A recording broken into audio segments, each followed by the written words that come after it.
Honda Click. Isa sa pinaka-importante din ito. Itong air cleaner niya. I-check din kung madumi na. So, 7 tornilyo ang tatanggalin na ano. O, yan. Pag natanggal ito, hilahin na lang ito. O, yan. I-check na rin para kahit paano. Pwede itong mga ganito, pwede panghanginan. Ayan, ganun lang ang pagtanggal. So, pag bumili ng bago, ganun din lang naman. Madali namang ibalik. Ganun din kung anong pagtanggal, ganun din ang pagbalik. May pinakaano lang siya dito, guide. Ayun ang guide, oh. Ayan, pag ibinalik, gagad lang pa pag ganun.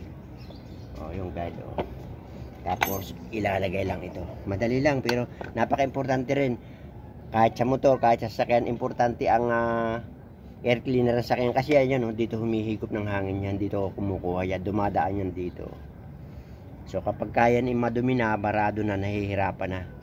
Nahihirapan na yung sasakyan man o motor na kumuha ng hangin. So, pag nalinis ito, napalitan ng bago, yun. Gaganda na uli siya. Okay, gano'n lang. Maraming salamat.